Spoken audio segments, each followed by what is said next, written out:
thank everyone for coming out tonight, and the Love You Project, obviously.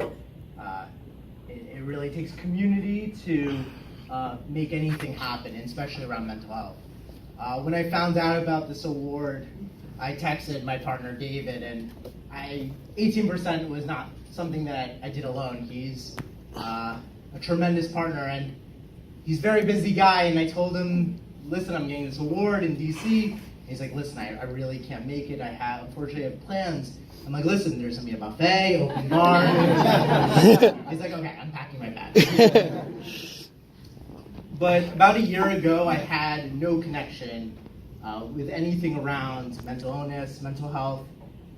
And after my friend Lewis passed away, he had bipolar and schizoaffective disorder. That's kind of when I got involved. And I found out from my dad, and it was a close family friend, and I was very close with his parents when I grew up in Florida. And at that moment, I wanted to do something and help the family in Lewis's honor. And I ended up raising money on a platform and raised $42,000 for any children who have mental illness to support their parents. And after the $42,000, I knew I wanted to do something more, and that's when I connected with my best friend David. And we ended up launching 18%. And it's called 18% because 18% of Americans at any given moment live with some sort of mental health issue.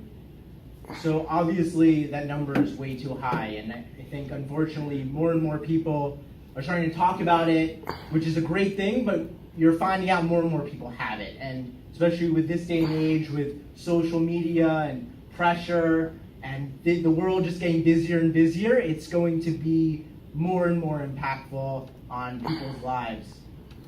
And we started this community, and it's hosted on Slack, which is similar to a chat room.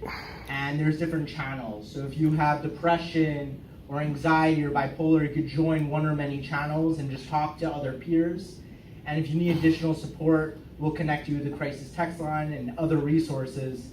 And since 8 months ago when Dave and I started this community, we've had tremendous growth, being featured in the Washington Post, Now This, as well as Fox. So again, I just want to thank all of you for coming out tonight, and everyone who's now speaking up about mental illness and mental health, and really getting rid of that stigma and normalizing it, because everyone goes through something, whether it's yourself or a loved one. So I want to thank you all.